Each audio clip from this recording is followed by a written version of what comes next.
Boa noite a todos. Eu sou Samira, oncologista clínica aqui na Oncologia DOR, Regional Bahia. Esse é mais uma sessão dos nossos algoritmos de tratamento em doença inicial. E hoje a gente tem o prazer de ter duas pessoas do grupo, né? A Milena Mack, que vai falar um pouquinho de como é que ela enxerga o algoritmo de doença adjuvante, e a Bárbara Lafayette, que vai fazer um debate aí com a Milena, vai tentar destroçar a Milena para poder ver se ela traz coisas para a gente. Então, bem-vindas, meninas, boa noite. Queria chamar o Mauro, que também está aqui com Olá a a gente todos. hoje. Tá no mudo, não. Olá a todos. É um prazer estar aqui com vocês, nossas colegas Clarissa, Samira na coordenação, e ter hoje Milena e a Bárbara para falar de doença inicial algoritmo na adjuvância, né? Antes de começar, eu gostaria de agradecer aos nossos patrocinadores, né? A AstraZeneca, Bristol e a Roche, e o apoio do IDOR por estar realizando mais esse evento para a gente. Vamos lá. Então, podemos começar, Milena, bem-vinda. A gente quer saber o que é que você tem de adjuvância aí, que a gente vai te apertar bem, né, Bárbara? Tá Vamos sim, certo. beleza. Então, boa noite a todos. Queria agradecer o convite por estar aqui com vocês, agradecer Samir e Mauro e Clarissa pela organização e a Bárbara, que eu sei que vai realmente fazer um excelente debate. E aí eu tô com spoiler aqui, porque eu acabei testando os slides e não voltei para o começo.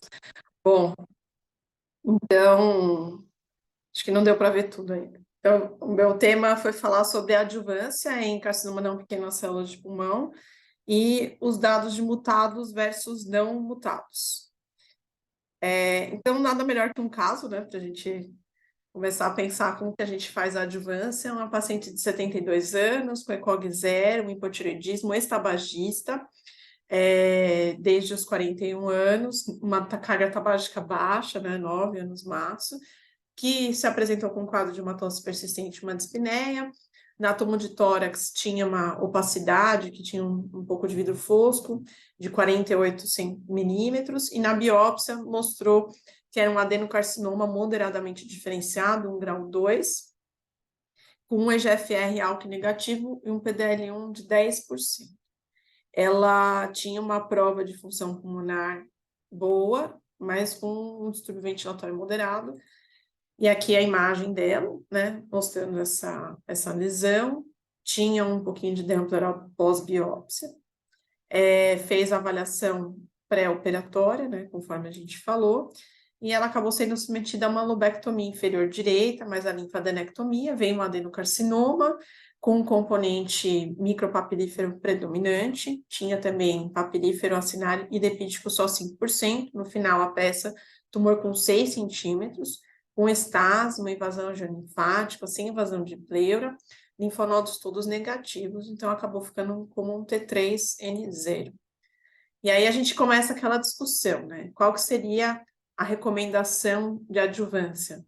Fazer cisplatina, pemetrexed, seguido de atezolizumab adjuvante, carbopactaxel, seguido de atezo adjuvante, cisplatina e vinorubina, carboplatina e pemetrexed, ou depende, que é o que a gente vai falar hoje. Então, esse algoritmo acho que é bem conhecido de todos, né? Em geral, a gente vai fazer a avaliação multidisciplinar do câncer de pulmão, não pequenas células, acho que não poderia ser diferente, passando tanto pelo estadiamento como até a própria proposta cirúrgica, né? Se ela é factível ou não. Alguns pacientes, a gente sabe que, infelizmente, eles não são ressecáveis, então esses pacientes acabam indo para um tratamento não cirúrgico, e a gente tem aqueles pacientes que vão ser ressecados, e aí entra a questão da adjuvância.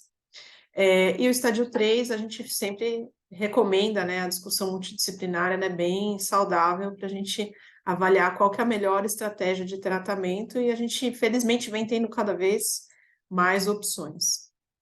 Então, o nosso dado principal de adjuvância com quimioterapia, né, essa ideia da adjuvância em câncer de pulmão vem de vários estudos, né, que foram compilados na meta-análise LACE, que basicamente determinou o uso de quimioterapia baseada em cisplatina, e que em diferentes estudos, né, para tumores em diferentes estádios, aqui a gente tem que olhar né, que são estudos que começaram o recrutamento na década de 90, mas a gente tem alguns estudos grandes, né, como o IALT, ANITA, totalizando milhares de pacientes. E o que se viu nesse estudo é que a quimioterapia ela tem um papel na adjuvância de pacientes ressecados. Então, a gente vê aqui que existe um hazard ratio favorável para a sobrevida global de 0,89 e também para a sobrevida livre de doença de 0,84.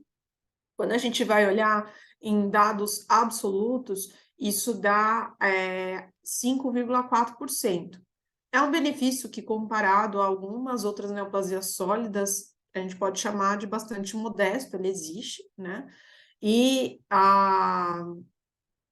aqui só mostrando que a sobrevida câncer específica também é aumentada nesse cenário, mas a gente sabe que são pacientes que têm causas competidoras de morte, né? Pelo perfil da maior parte dos pacientes que acabam tendo doença relacionada ao tabaco.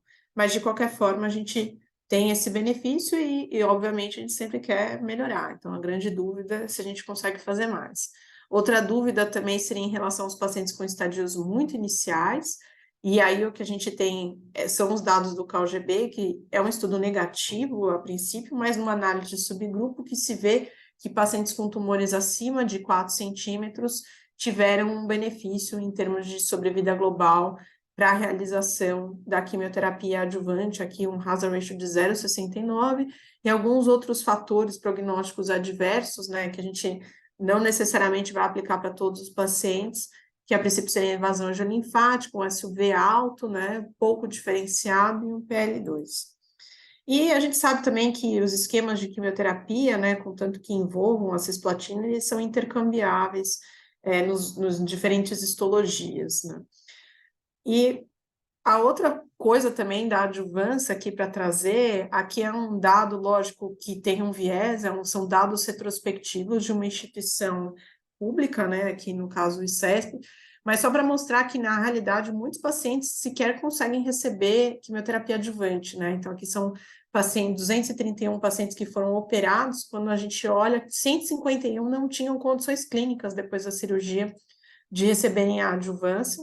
Talvez isso fale mais a favor da neoadjuvância, e aqui só mostrando, né, que a toxicidade desses pacientes na prática, principalmente quando faz esquemas mais clássicos, né, com cisplatina e vinorubina, ela é alta, né, então a gente tem aqui 9% de toxicidade grau 5. Como eu falei, são dados retrospectivos, a gente tem o viés, mas o ponto que eu queria trazer é que mesmo nessa população, né, a gente tem um benefício em termos de sobrevida global, então a gente vê essa curva B, os pacientes receberam a quimioterapia adjuvante tiveram uma sobrevida maior, né, do que aqueles pacientes que não receberam tratamento adjuvante. Então, a gente sabe que a quimioterapia tem um impacto. E aí a grande questão é como melhorar. Então, aí surge o conceito da imunoterapia, né, que todo mundo sabe que levou a um ganho bastante expressivo em termos de sobrevida no contexto da doença metastática. E aí o primeiro estudo que eu queria discutir é o Empower 010, que é um estudo que incluiu pacientes ressecados, estadios 1B a 3A, pela JCC a 7ª edição, então aqui incluíram pacientes com tumores acima de 4 centímetros, que é aquela indicação clássica de quimioterapia que nós temos, com bom performance status, que tinham tumor avaliável para PDL1. Inicialmente, a avaliação do PDL1 foi pelo SP142, depois eles mudaram para o SP263, que a gente sabe que tem uma correlação interobservador melhor, então seria uma forma mais aplicável na prática de avaliar o PDL1, mas então a gente tem essa variação nessa avaliação desse estudo, e os pacientes poderiam ter recebido cisplatina combinado a qualquer outra químio que a gente sabe que é ativa nesse cenário, e por até 4 ciclos, né, o planejamento era de 4, e aí os pacientes foram randomizados 1 para 1, para receberem atezolizumab ou terapia de suporte. E aí seria observação pós-químio, né? E acompanhamento para esses pacientes. Eles foram estratificados segundo o estágio, a histologia, a expressão de PDL1, e o objetivo primário era a avaliação do investigador de sobrevida livre de doença hierárquica. Então, primeiro para a população que tinha um PDL1 acima de 1%, 2 a 3A, depois todos os randomizados 2 a 3A, E, por fim, a população por intenção de tratamento, que incluiria 1B a 3A. Secundariamente, a avaliação de sobrevida global e a sobrevida livre de doença naquela população acima de 50%, 2 a 3A. Então, aqui são as características dos pacientes, então, comparando os grupos, né? Então, à esquerda é a análise hierárquica, então, pacientes PDL1 positivos, 2 a 3A, depois todos os pacientes 2 a 3A, e depois a extensão de tratamento, que basicamente eram todos os pacientes incluídos no estudo. Quando a gente olha essas populações, elas são muito similares, né? Os pacientes com uma idade mediana aí ao redor de 60 anos, que é o que a gente espera. Aqui a gente tem mais ou menos 20% dos pacientes não tabagistas e 40% dos, 35%, né, a 40% dos pacientes com doença escamosa. Quando a gente olha a distribuição de estádios, a maior parte desses pacientes, né, então quase metade, tinha o estádio 3. E em relação à avaliação de status mutacional para EGFR-ALK, que não era mandatório. Então, a gente vê que a população incluída ela é pequena, a gente tem aqui 9% mais ou menos de EGFR, 5% de ALK, mas a gente tem 40% que é desconhecido, né? E aí a gente tem um número de 20% de não tabagistas. Então, provavelmente, a gente tem um número maior aqui de pacientes que tenham alterações guiadoras. Em relação à distribuição do PDL1, a gente vê que mais ou menos 40% da população era PDL1 negativa, segundo o SP263. Esse estudo, ele, na análise de sobrevida livre de doença para a população 2 a 3A, com PDL1 acima de 1%, ele é positivo. Então, a gente tem uma redução do risco de recorrência aqui de 44% desses pacientes. Para a população 2 a 3A, qualquer PDL1, a gente também tem uma diferença numérica, então esses pacientes em 3 anos, eles têm uma redução da recorrência, né, então de 49% para 55% dos pacientes livres de recorrência nessa marca de 3 anos, e na população geral, a gente vê que na realidade não tem diferença estatística, tá, então tem uma diferença numérica de 52% para 57%, um hazard ratio de 0,81, e é realmente uma diferença muito marginal nesses pacientes que são PDL1 negativos.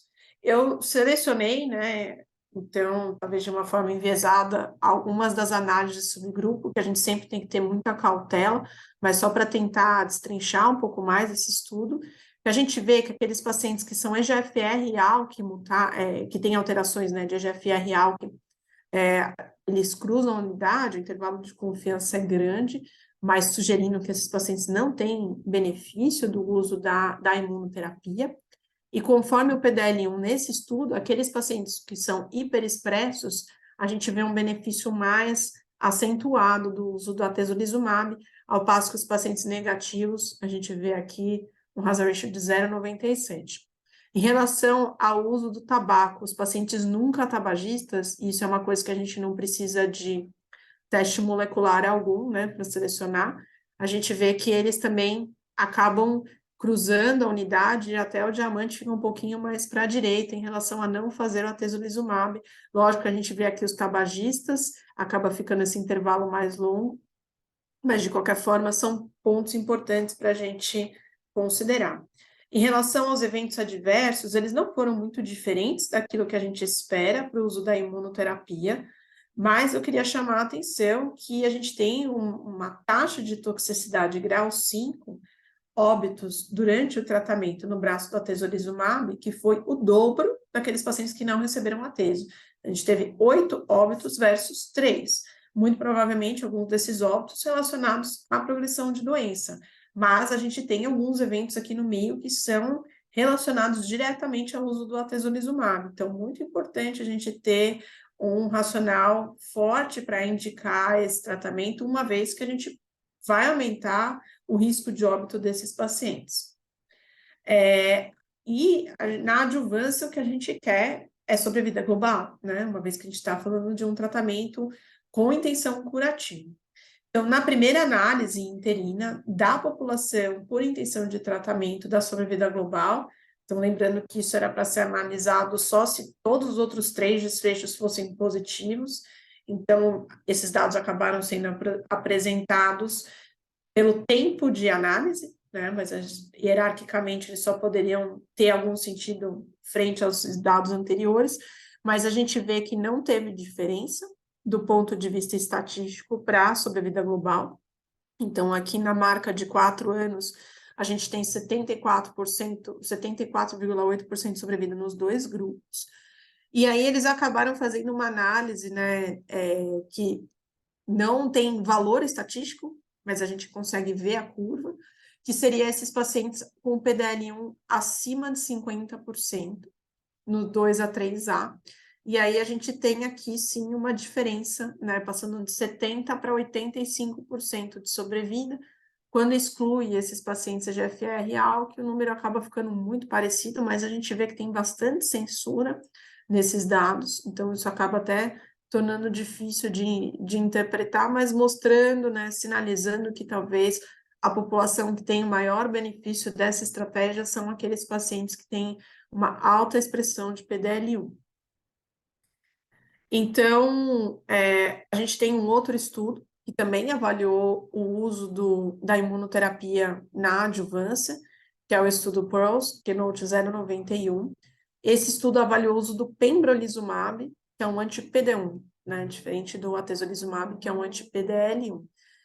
Esses pacientes tinham que ter estadio 1B acima de 4 centímetros, né, e 2 ou 3A pela JCC a sétima edição, ressecção completa, e tinham que providenciar tecido para teste de PDL1, aqui eles avaliavam 22C3, e era central, e para serem randomizados, era um pouco diferente, né? Então, no Empower, os pacientes tinham que ter feito quimioterapia, aqui eles só precisavam comprovar que não tinham doença, e a quimioterapia adjuvante deveria ser considerada para estádio 1B, e fortemente recomendada para quem tinha 2 a 3A, limitada a 4 ciclos. Então, aqui não era obrigatório os pacientes fazerem a quimioterapia adjuvante.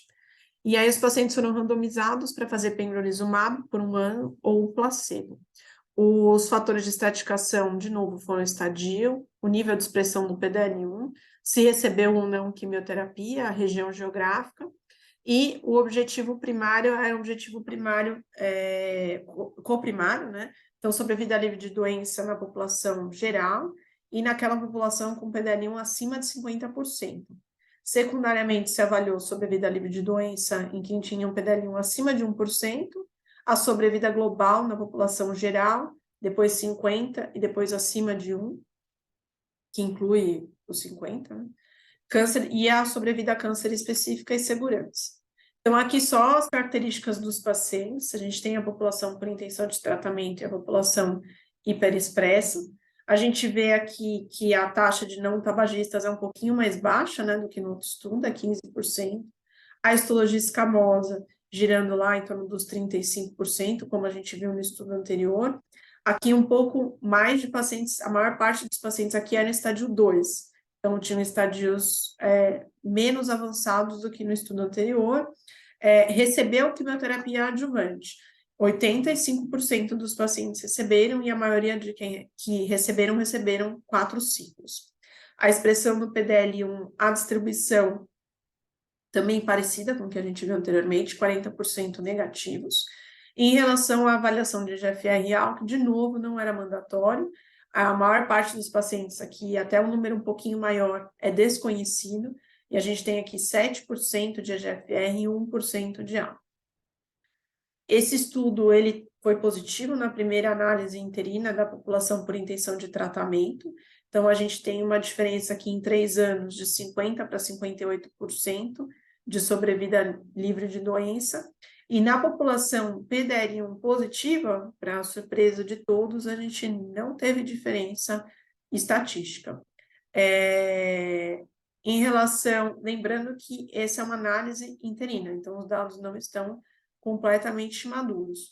Quando a gente olha o forest plot para tentar ter uma ideia se teve algum subgrupo que teve um benefício maior ou não, o que chama atenção é, novamente, os não tabagistas, né, cruzando aqui a unidade.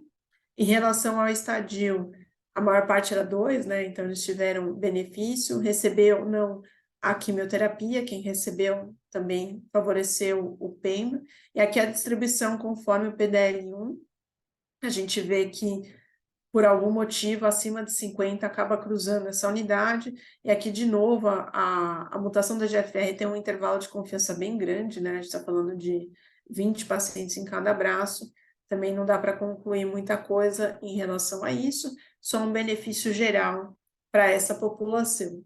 E aí, de novo, eu trago a tabela das toxicidades, que não foram muito diferentes do que a gente espera para a imunoterapia, mas chamando a atenção de novo, que aqueles pacientes tiveram fizeram pembrolizumab, tiveram praticamente o dobro da mortalidade dos pacientes que fizeram o placebo. Então, uma coisa para a gente ficar de olho e ver também a questão da toxicidade a longo prazo desses pacientes que pode ocorrer e tentar selecionar o melhor paciente para esse tipo de terapia. A gente tem outros estudos em andamento, avaliando o uso da imunoterapia no contexto da adjuvância, né, a maior parte deles por um período de 1 ano. E aí a gente tem também esse outro ponto, né, para a gente ficar de olho, que é a incorporação da terapia neoadjuvante. Eu sei que não é muito o escopo aqui, mas é algo que a gente vê com muito bons olhos, visto aqueles dados que eu mostrei da dificuldade da gente fazer a adjuvância, e talvez algumas estratégias que até retiram a adjuvância da jogada para alguns pacientes. E aí a gente vem para os pacientes que têm alterações moleculares. Então, acho que esse estudo é bem conhecido de todos, o estudo ADAURA. É um estudo de fase 3, randomizado, de pacientes com tumores ressecáveis, também pela JCC 7ª edição 1B a 3A. Então, a 1B aqui de novo acima de 4 centímetros. E eles tinham que receber ou não, podiam ou não ter recebido quimioterapia adjuvante, tinham que ter as 2 mutações clássicas do EGFR, a deleção do 19, o L858R, imagem de sistema nervoso central, e randomizados em 10 semanas, sem quimioadjuvante, e até 26 semanas se o paciente recebesse a quimioterapia adjuvante. Foram estratificados pelo estadio, tipo de mutação, se asiáticos ou não, e randomizados 1 para 1, para receberem osimertinib por 3 anos ou placebo.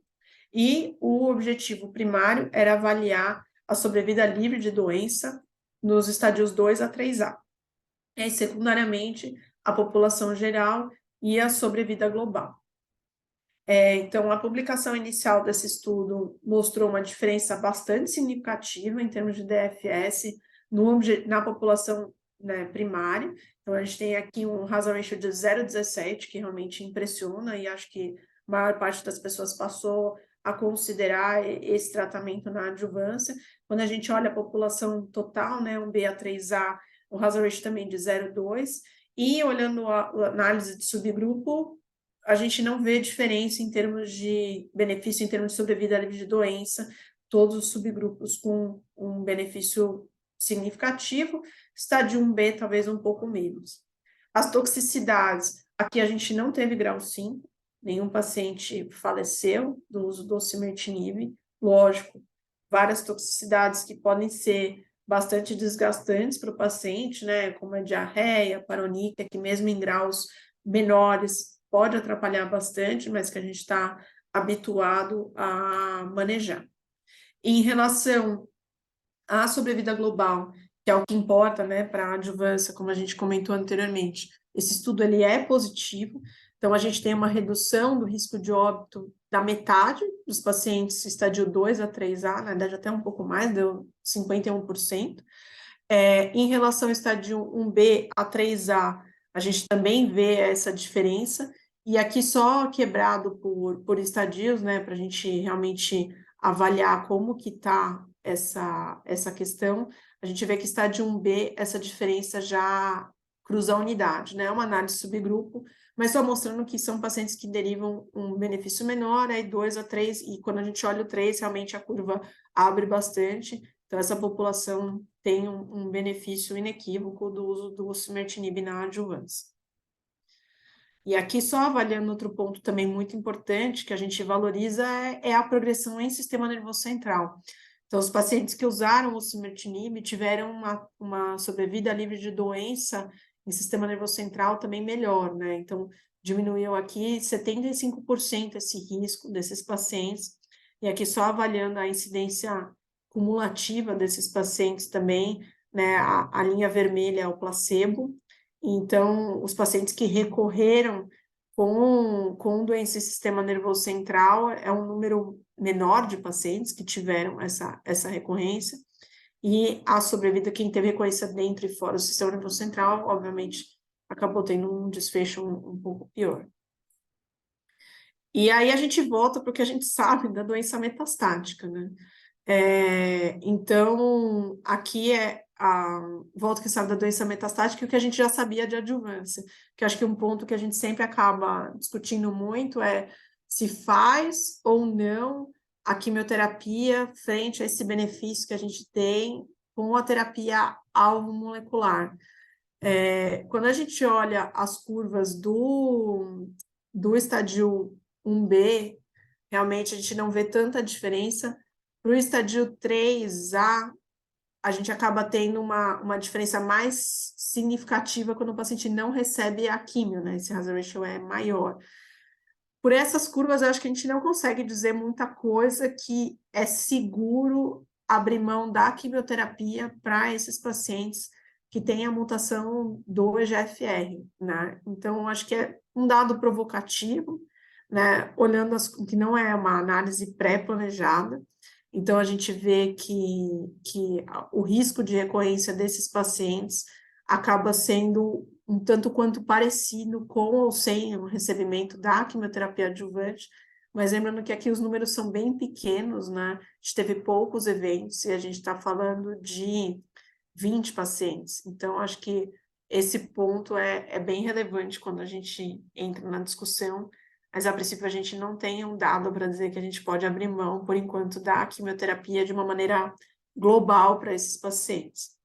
E como eu falei, da doença metastática, a gente sabe que a imunoterapia em monoterapia para pacientes que têm alterações moleculares de não tabagistas, né, EGFR, ALK, RET, ROS, HER2, a gente vê que eles têm muito mais progressão do que benefício, né? Progressão aqui no quadro à esquerda são as linhas, são as barras azul escuro, e a gente tem taxas de resposta muito ruins e mediana de sobrevida livre de progressão que gira em torno de 2 meses.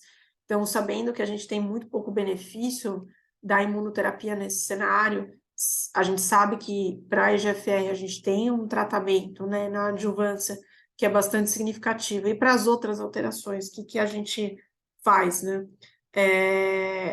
Além disso, outro ponto importante, né, mesmo para o EGFR, a gente tem esse dado recente da doença metastática, mostrando que a incorporação da imunoterapia nesse cenário, né, de uma recorrência após o inibidor de EGFR não tem benefício do ponto de vista estatístico, né? Então, a gente não ganha sobrevida para esses pacientes.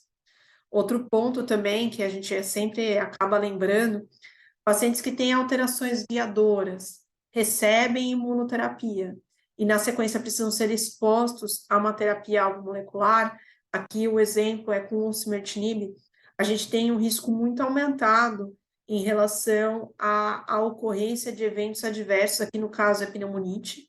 Se a gente for olhar pacientes que receberam osimertinib com intervalo inferior a 3 meses, a frequência de eventos, principalmente pneumonite, pode chegar até 25%. Conforme o tempo vai passando, a gente diminui esse washout da imunoterapia para você fazer uma terapia alvo molecular sequencial, seja com osimertinib, alectinib, crizotinib, sotorazib, inclusive, né? A gente tem aqui 12 semanas. Então, muitas vezes, dar imunoterapia para um paciente que tem uma alteração alvo molecular pode significar que numa eventual recorrência você vai ficar em maus lençóis. Você vai ter que começar o tratamento sabendo que o risco de uma toxicidade é muito alto, ou ter que esperar segurar esse paciente, por exemplo, uma quimioterapia, para depois entrar com uma terapia alvo.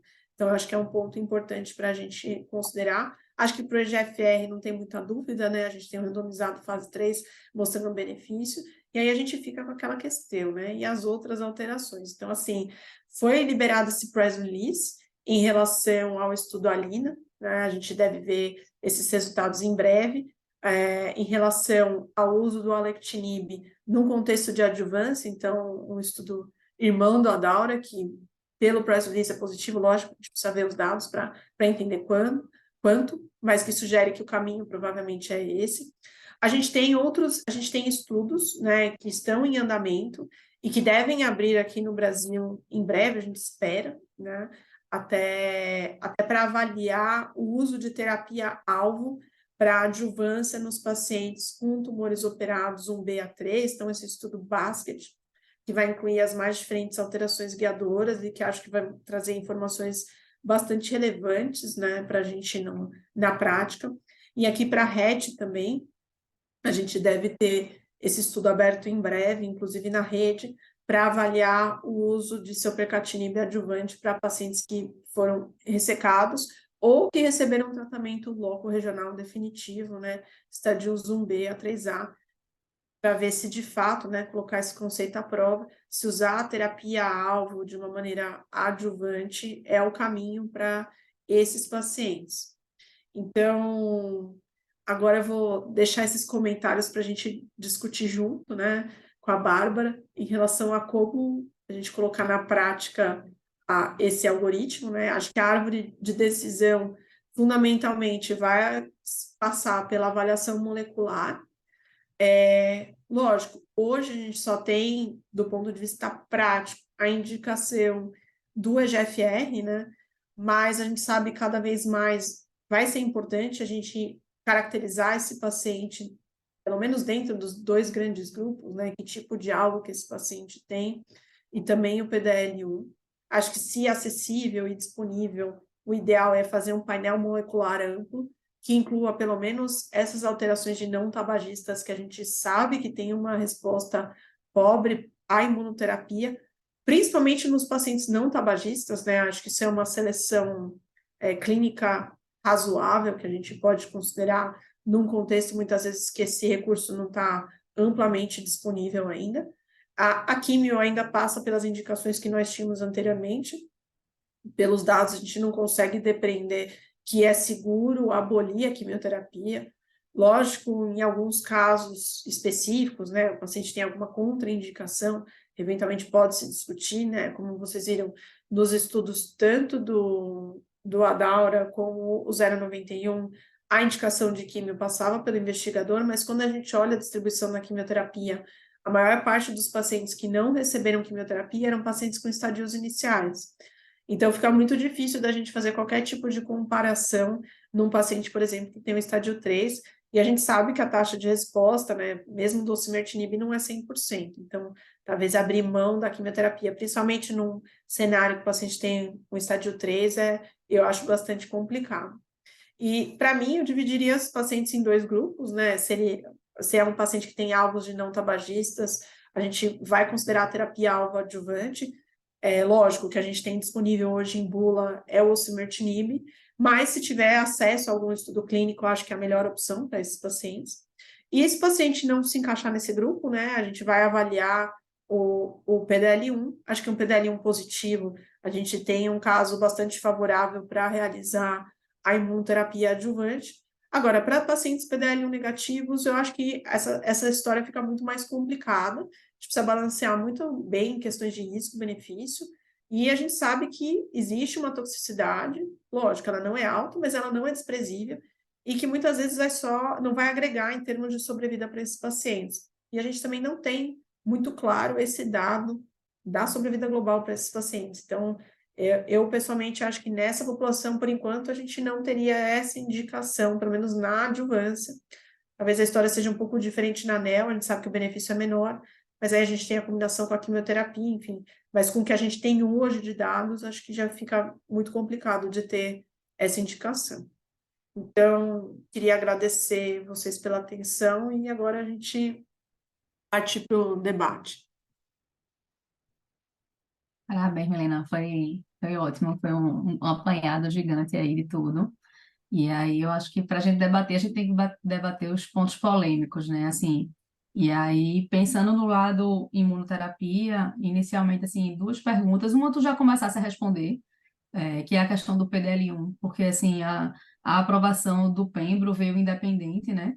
E aí, às Uhum. vezes, bota a gente até em situações chatas, a família questiona e tudo mais, né? Assim, e aí a pergunta seria, um paciente que você tem um NGS e que não tem realmente nenhuma mutação driver com PDL1 zero, se hoje você oferece ou não oferece a imunoterapia, pensando que não tenha contraindicação, não tenha doença autoimune, assim, e do ponto de vista prático mesmo, se oferece ou não oferece.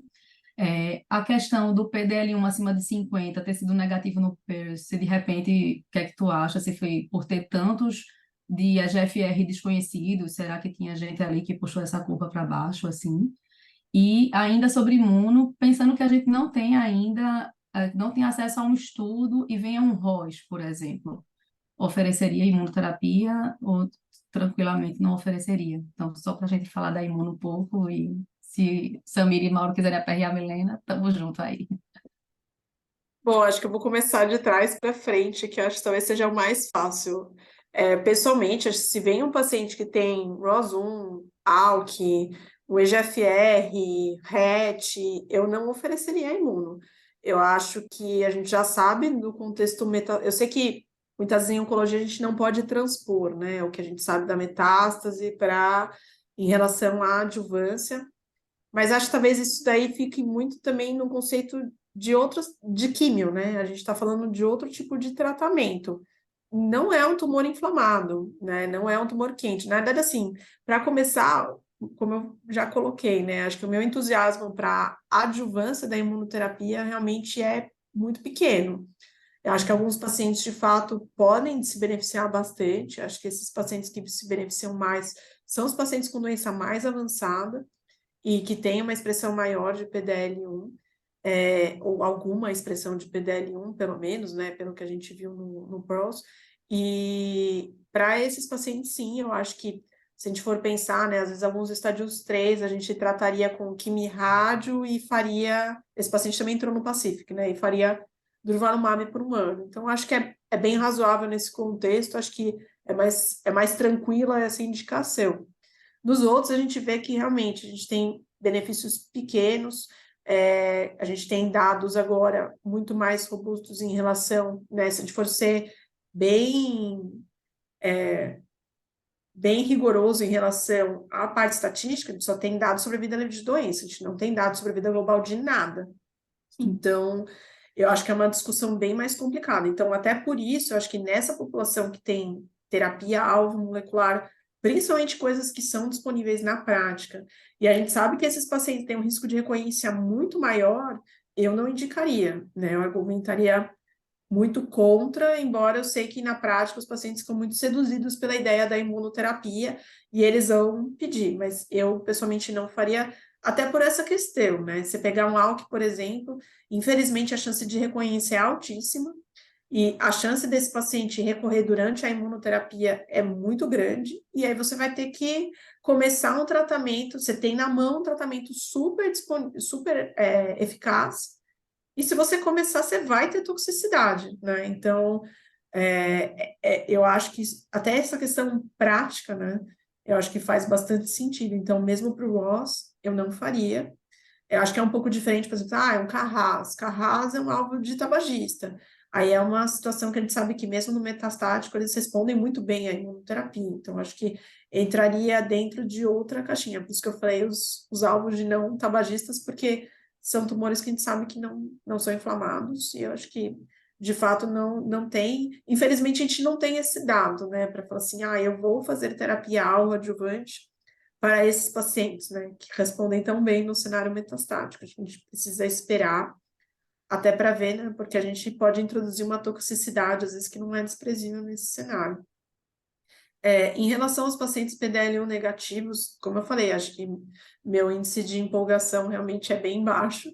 Eventualmente, se o paciente tiver algum outro fator, né, que possa predizer alguma resposta melhor à imunoterapia, principalmente se for um estágio mais avançado, né, acho que se pegar lá, é um estágio 1B, tem um tumor de 4 centímetros, assim, realmente eu não sei o que a gente vai dar de benefício para esse paciente, que é diferente de pegar um paciente estágio 3, que mesmo um PDL1 negativo, de repente, tem um TMB alto, acho que é uma coisa que pode ser discutida com o paciente, mas acho que tem que ficar muito claro, né, que nesse cenário o benefício do ganho de sobrevida também continua muito incerto, né? Então, eu acho que é uma discussão válida. Pode ser que daqui a alguns anos a gente mude tudo, porque a gente vai ter os dados de sobrevida global, que eu acho que é o que importa.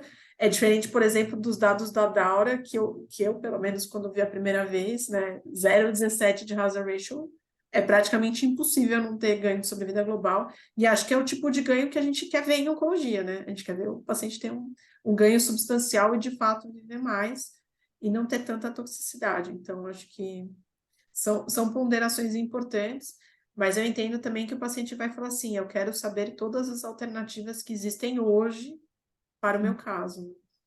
Mas você tem indicado? Aí eu vou jogar Não, que bom que batata quente. eu não tive esse problema, entre aspas, ainda, mas assim, eu tenderia mais a não indicar do que a indicar, mas eu entendo que entendo a aprovação, entendo um NGS negativo. Talvez a maioria dos pacientes, você oferecendo, se for por oferecer, talvez gostariam de ter, né? Assim, e eu acho que além da questão da toxicidade, que foi bem relevante que tu trouxesse, tem que lembrar também do tempo de tratamento, né? Porque, querendo ou não, você fica ali um ano se tratando, né? E você está, até a questão psicológica, você está sem tratamento e está se tratando, é diferente mesmo sem a evidência da doença, né? E sobre um benefício totalmente incerto, acho realmente que tem que ser muito ponderado, mas eu acho que em oferecido, até pelo oba-oba da Imuno, se a gente não mostrar que, assim, que eu estou mais contra do que a favor, se eu botar assim, tô neutra, a maioria gostaria de querer. Então, eu penso que aparecendo hoje eu tentaria mais a ser contra. E se for um estadiamento que der para fazer neoadjuvância, é puxar para neoadjuvância, né? Assim, eu acho que nos cenários onde você consegue uma avaliação molecular rápida, esse paciente, assim, eu já tendo a puxar quase todo mundo, assim, tu também falasse isso, que a gente é mais empolgado com a neoadjuvância do que com a adjuvância. E aí esse eu acho que mais ainda, se brincar, né? Porque Uhum. não, você sabe que ali tudo junto dá uma inflamada talvez maior no tumor, com o tumor presente também, e talvez aí sim você tenha um benefício do PDL1 menor que 1, apesar de ser, a magnitude ser menor do que os outros. Então, talvez se eu tivesse como, eu pensaria até em puxar para a neoadjuvância do que oferecer na adjuvância. Mas, às vezes, em ter a aprovação, a gente fica em situações meio chatas, né? Assim, do mesmo jeito que eu acho que é uma crítica a esses trabalhos todos, é não ter tido obrigação de ver a GFR-ALK, né? Assim, então, a gente já tinha esse conceito que imuno em EGFR que não vai, né? Assim, não vai bem. Então, esses pacientes poderem ser incluídos, eu acho que já é uma crítica também aos trabalhos, né? Assim, de toda forma. E aí, outra Sim. pergunta prática para ti, é que às vezes, hoje em dia, na prática, a indústria banca o foundation para os pacientes metastáticos e não para os iniciais. E os iniciais a gente vem fazendo muito painel básico, né? GFR, ALK, e PDL1. E aí, pensando um cenário até mais difícil, eu sei que não tem resposta absoluta, mas uma jovem, muito jovem, não tabagista, que vem a GFR, ALK negativo, com um PDL1 ali, não é zero, mas é baixo, oferecemos imuno, mesmo tendo aquele feeling que talvez tenha uma mutação driver, que é outra situação chata, né? Assim, mas que eu acho que é muito do nosso dia a dia, assim. Aqui a gente tem muitos pacientes não vão ter acesso a pagar, né? E o básico vai ser GFR-ALK, né? Nem ROS, né? Nem ROS vai ter. Eu acho que essa situação é extremamente complexa, porque, como eu falei, eu acho que esse é um grupo de pacientes que realmente precisa do NGS, né? Porque ainda por cima, um paciente jovem, você submeter a imunoterapia, eu acho que vai passar muito por essa questão. Se for no estadio mais inicial, eu não ofereceria. Acho que se for no estadio mais avançado, a gente vai ter que trabalhar com o que a gente tem, né? Eu acho que, lógico, a gente quer o cenário ideal, mas a gente vive no mundo real. Então, acho que se não tiver acesso mesmo, esse é um caso que eu tentaria argumentar, né? Se existe essa possibilidade. Mas se não existir, infelizmente, eu acho que a gente vai ter que trabalhar com isso e arriscar, né? Porque, lógico, a gente imagina que a maior parte dos não tabagistas, eles vão ter alguma alteração e que eles não vão ter uma resposta boa à imunoterapia, mas eventualmente aquela pode ser justamente a paciente que vai se beneficiar. Então, acho que todo mundo já deve ter tido algum paciente metastático não tabagista e que foi bem com a imunoterapia, né? Então, eu acho que realmente essa questão é extremamente complexa, mas eu espero que conforme a gente for tendo mais estudos, né, e eu acho que isso deve ser relativamente rápido, embora a gente viu que o tempo para recrutamento é longo, né, desses estudos em andamento. A gente vai ter as aprovações, e com essas aprovações a gente vai ter que fazer os testes, né? Então, acho que essa é a esperança. Isso não é um problema, acho que só nosso, é um problema global. E eu acho que a gente vai caminhar para ter que ter essa obrigatoriedade de cobertura, né? Porque se eu tenho uma indicação de um supercatinib adjuvante, de um entrectinib adjuvante, alectinib adjuvante, eu tenho que fazer o teste, né? Então, acho que isso deve se tornar alguma realidade, mas infelizmente não agora, né? Verdade. E aí, indo um pouco. Eu acho que, Helena, você pontuou muito, muito bem, mas acho que do ponto de vista prático, eu não sei se realmente a gente vai ter esse teste molecular, né, para todo mundo na doença inicial, se esses programas da indústria não bancarem isso, né? Eu não vejo a gente tendo, do ponto de vista prático, esse exame sendo bancado pelas seguradoras. Ele está disponível no rol da ANS, da ANS. Então, eu acho que a gente vai ter que se basear em julgamento clínico mesmo, né? Se você tem o ALK e o EGFR negativos, né? Eu acho que você tiver uma expressão de PDL1, você vai, independente se for fumante ou não, você vai acabar oferecendo a imunoterapia para esses casos, né? Do contrário, a gente está negando um benefício importante, né? Do ponto de vista prático, vocês acham que, por exemplo, paciente que para usar imunoterapia sem PDL1, não, a gente não consideraria fazer pembrolizumab, né? Acho que isso que eu queria perguntar para vocês. Ou então, a gente só faria em pacientes, por exemplo, com estadio 3, que é uma ponderação, um dilema que eu estive passando recentemente e eu acabei considerando, mas confesso que não era o meu raciocínio até aquele momento, né? Que vocês têm considerado, de uma maneira objetiva, no algoritmo de vocês, pacientes com ausência de mutação driver e PDL1 0%? A Mira tá rindo muito, hein? Não, Então vamos lá, então, saia justa, saia justa. então assim, eu particularmente, nessa população de PDL negativo, eu estou zero animado. Ok, Eu acho perfeito. que Eu acho que os dados não convencem, a gente pode espremer aí à vontade e nada convence. Eu acho que o que fica, na verdade, é aquilo que a Bárbara falou, que eu acho que ela falou muito bem, né? Como você coloca para o paciente a sua opinião em relação àquele tratamento. Então, muito provavelmente, o meu paciente ele vai ouvir de mim que eu não recomendaria fortemente esse tratamento, uma vez que, apesar de termos dados, são dados que não são suficientes para que a gente possa pôr em prática. Agora, se eventualmente o paciente questiona e opta por fazer, a gente por algum motivo faz, eu acho que o que fica, na verdade, e aí a Milena falou muito bem em relação à toxicidade, é que a nossa mão para a suspensão ela vai ser muito mais leve, né? Nesse sentido, a gente vai considerar a toxicidade de todas as formas para poder não arriscar nesse paciente, né? Também nesse sentido. Não sei se a gente está certo olhando dessa forma, né? Até porque acho que foi a Paula que escreveu ali qual que é a diferença de um PDL negativo e um de 2%. O PDL1 é um marcador imperfeito, então a gente não sabe quem são os pacientes que efetivamente. Quem é que não tem um paciente negativo que respondeu metastático? Sim, eu acho que aqui a gente, embora seja um marcador né, que a gente usa de uma forma. Assim, eu concordo, ele é quantitativo, mas por outro lado, acho que o zero é bem diferente do 1%, né? Que você não tem. O zero é que também outra coisa que a gente não faz em pulmão é avaliar o CPS, né? A gente só olha o TPS, então a gente está olhando só o PDL1 no tumor. E aí pela área de tumor, não tumor total, né? Células tumorais. Então, às vezes também tem muito estroma. Então, acho que essas coisas passam por isso. Mas eu acho que faz sentido um PDL1 negativo não responder. e um de 2% responder porque ele tem algum estímulo e pode ser que esse estroma esteja cheio de célula imune Era isso que eu ia infiltrada falar. que tem expressão e a gente não está vendo. Então, acho que esse ponto faz sentido.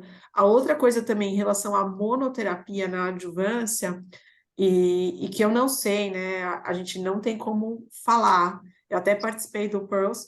A gente vê alguns pacientes com uma progressão rápida, aí fica aquela dúvida: será que esse paciente ia progredir tão rápido se ele não tivesse feito imuno? Ou será que ele está tendo uma hiperprogressão? Esse também é outro ponto. Eu não sei a questão do PDL1 acima de 50. Não sei se eventualmente isso pode ser algum tipo de justificativa, mas a gente está fazendo monoterapia. Então, eu suspeito que algum percentual desses pacientes, eu não sei qual, deve ter tido uma hiperprogressão e talvez a gente nunca saiba, né? Porque acho que isso passaria por uma avaliação muito minuciosa. E a gente sabe que tem paciente com perfil agressivo, né? Então, aqui nesse estudo do Pembro, os pacientes não necessariamente precisavam fazer a quimioterapia.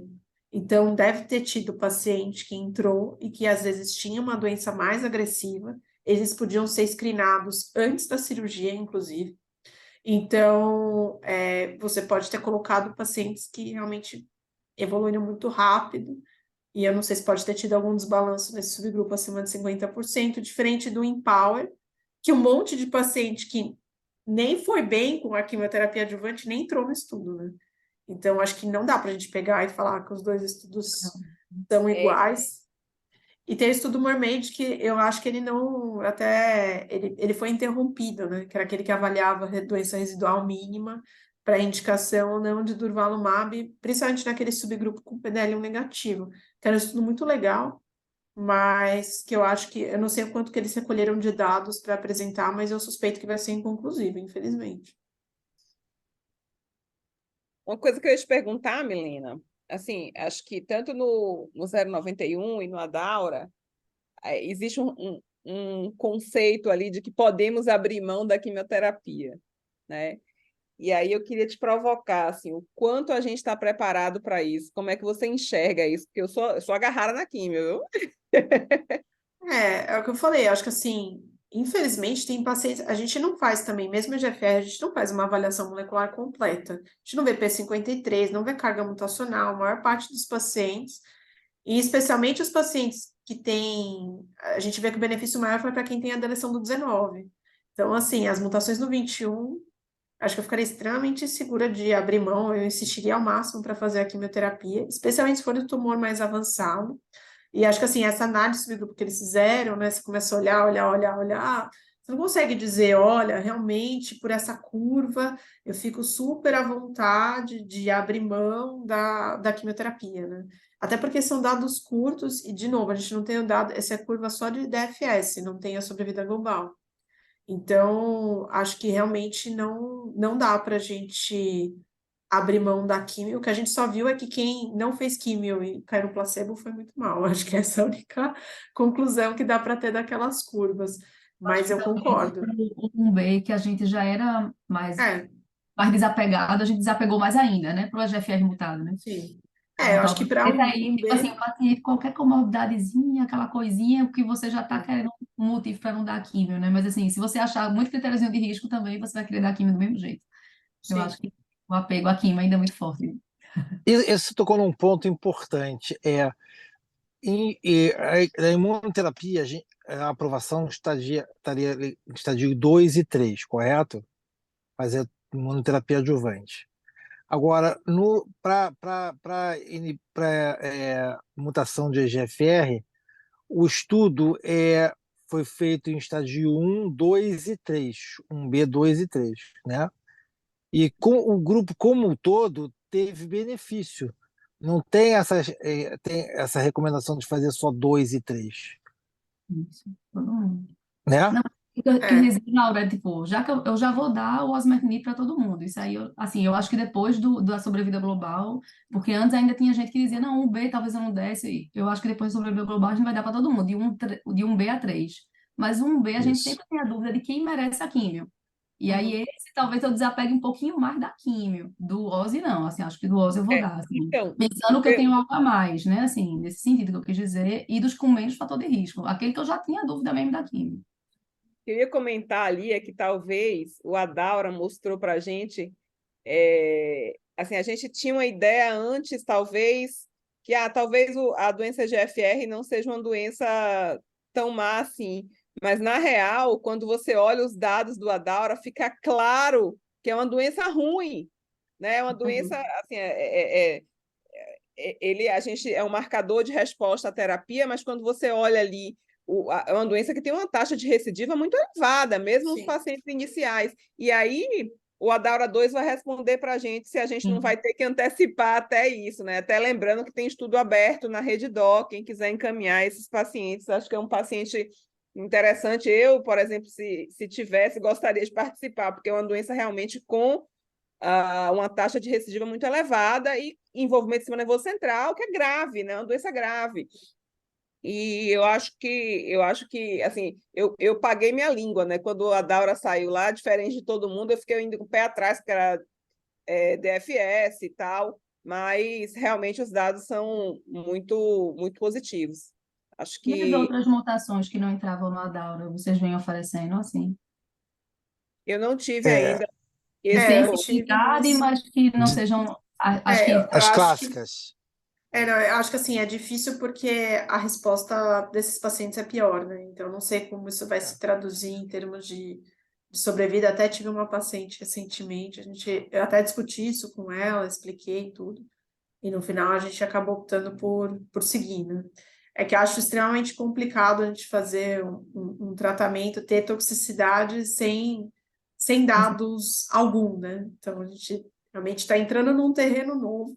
Novo. Talvez futuramente a gente entenda que tem que fazer a adjuvância, mas só lembrando que o Adaura entrou estádio 1B da JCC a sétima edição, né? Sim, Então são pacientes mais avançados do que um B do que a que o gente tem na atual. oitava. atual, né? Isso aí, isso aí. Mas Enfim, a mas sensação que eu tenho, sabe, é que a gente vai utilizar, se vê agora, o Aline foi positivo. A sensação que eu tenho é que a gente vai utilizar a prova de conceito, assim, porque provavelmente o RET a gente vai utilizar também como adjuvante, enfim. Meu receio ali em relação a como selecionar os pacientes que a Bárbara comentou, né, em relação àqueles pacientes que não tem ALK e ALK e EGFR negativo, eu acho que a gente deveria ter NGS para todo mundo. Eu, particularmente, não ofereceria para a Ross, para a RET, né? Eu ficaria na Birrace. BRAF e MET, eu acho que assim, a gente não tem dado ainda para poder não oferecer também, né? Mas e também acho que outro ponto importante é se você tem envolvimento tabagismo ou não, né? Também eu acho que é um ponto que vai pesar História. na decisão ali, eu acho que isso pesa. Mas, enfim, acho que a gente Estamos evoluiu muito. encerrando. Quer encerrar, Samira? Vamos lá, 8 horas. 8 horas em ponto. Acho que a plateia não animou aí para fazer pergunta para a Milena. Acho que teve uma pergunta da Paula aqui mas acho que foi muito bom. Acho que nosso algoritmo está mais ou menos. Todo mundo agora já sabe nossa opinião em relação a como fazer o tratamento e como escolher. Acho que os casos mais difíceis a gente pode discutir no board, se quiser, né? Até, por exemplo, peguei um 3, aquele 3 que é quase 4, né? Com múltiplos, foi operado por acaso, enfim, tem múltiplos linfonodos e é PDL1 negativo, quero levar para o board para discutir, eu acho que é importante. Acho que esse é um canal aberto que a gente tem de possibilidade de discussão. Se não quiser discutir, é só falar também com a gente e pegar a opinião do grupo, acho que é importante para poder validar ali a tua decisão. Então, queria mais uma vez agradecer aos nossos patrocinadores, lembrar que no mês que vem a gente tem a aula de neoadjuvância, vai pegar fogo isso aqui, porque os cirurgiões com certeza vão entrar animados para poder falar, o pessoal da radioterapia também, para poder tirar eles da neoadjuvância, e aí a gente espera todos vocês no mês que vem para discutir ali como é que a gente vai ensaiar o nosso algoritmo e nos próximos dias lembrar que tem o Mundial de Câncer de Pulmão, a gente vai estar mandando novidades de lá também, se sair alguma coisa interessante. Então, boa noite a todos. Boa noite, gente. Obrigado aí. boa Até a noite. próxima. Até.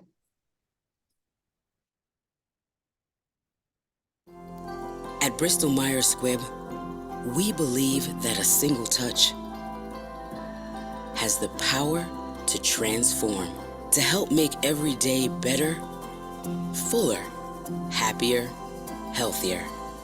So we are always working, proving that innovation and compassion work best hand in hand, developing clinical trials that better reflect the communities we serve, ensuring that every breakthrough reaches those who count on them the most, striving to change the world, starting with a single life, yours.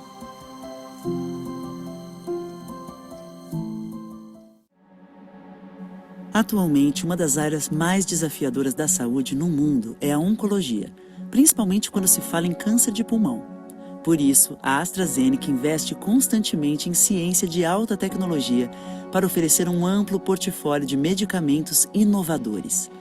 É assim que colocamos o paciente em primeiro lugar e ajudamos a escrever uma nova história. Em 2011, lançamos o Iressa, um EGFR-TKI de primeira geração que representou uma inovação para o tratamento de pacientes com câncer de pulmão. Em 2017, lançamos Tagrisso, um EGFR-TKI de terceira geração com maior proteção no sistema nervoso central, garantindo ao paciente em segunda linha um tratamento com perspectivas até o momento não alcançadas. Em 2017, é lançado o Imfinzi, primeiro e único tratamento aprovado para pacientes de câncer de pulmão de não pequenas células estágio 3 e ressecável. Após 5 anos de follow-up, 1 em cada 3 pacientes estão sem progressão de doença, trazendo uma perspectiva de cura para pacientes até então com mau prognóstico. Em 2018, o benefício revolucionário de Tagrisso se consolidou com a aprovação do estudo Flaura. A partir de então, os pacientes em primeira linha de câncer de pulmão de não pequenas células EGFR mutado passaram a se beneficiar deste tratamento. Em 2019, os pacientes com câncer de pulmão de pequenas células passaram a se beneficiar de Imfinzi com a aprovação do estudo Caspian, mudando o paradigma desta doença. Como parte do compromisso com o paciente, a AstraZeneca direciona sua atenção para a doença em estádios iniciais. Em 2021, o estudo Adaura consagra Tagrisso como primeiro e único EGFR-TKI aprovado para doença ressecada em pacientes de câncer de pulmão de não pequenas células. E essa história continua. Nós, da AstraZeneca, seguimos buscando ainda mais soluções para cada paciente.